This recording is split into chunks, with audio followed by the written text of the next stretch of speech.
மகர ஜோதியின் மகிமை, சபரிமலையின் தெய்வீக அற்புதம். தொடர்ந்து ஐயப்பன் கதைகளை கேட்க சப்ஸ்கிரைப் செய்யுங்க. ஒவ்வொரு ஆண்டும் மகர விளக்கு நாளில் சபரிமலையில் ஒரு அற்புதம் நிகழ்கிறது. வானில் தானாக ஒரு ஜோதி தோன்றுகிறது. இதுவே மகர ஜோதி. மகரம் என்பது தமிழ் மாதம். ஜனவரி மாதம் 14 அல்லது 15ஆம் தேதி இந்த அற்புதம் நடக்கும். கோடிக்கணக்கான பக்தர்கள் இந்த ஜோதியை தரிசிக்க காத்திருப்பார்கள். இரவு நேரத்தில் சபரிமலை மலை உச்சியில் திடீரென ஒரு நட்சத்திர ஒளி தோன்றும். அந்த ஒளி 3 முறை மின்னும்.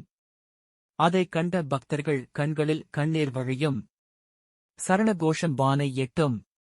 இந்த மகர ஜோதி என்ன என்று யாருக்கும் தெரியாது. விஞ்ஞானிகளால் விளக்க முடியவில்லை. அரசாங்கத்தால் கண்டுபிடிக்க முடியவில்லை. இது ஐயப்பனின் அருளின் சின்னம் என்று பக்தர்கள் நம்புகிறார்கள். ஐயப்பன் சொன்னான், ஒவ்வொரு மகர விளக்கு நாளிலும் நான் என் பக்தர்களுக்கு காட்சி தருவேன். என் ஜோதி வடிவில் தோன்றுவேன். என்னை காண வருபவர்களுக்கு முக்தி கிடைக்கும். மகர ஜோதி தரிசனம் என்பது ஒரு பக்தனின் வாழ்நாளில் கிடைக்கும் மிகப்பெரிய அனுக்கிரகம். இந்த ஜோதியை கண்ணால் பார்த்தவர்கள் தங்கள் அனைத்து பாவங்களும் நீங்கியதாக உணர்கிறார்கள்.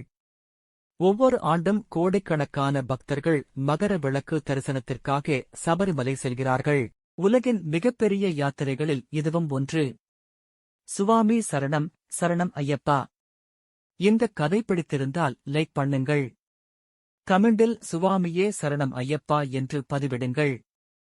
டிவைன் மோட்டிவேஷன் ஐ சப்ஸ்கிரைப் பண்ணுங்கள்.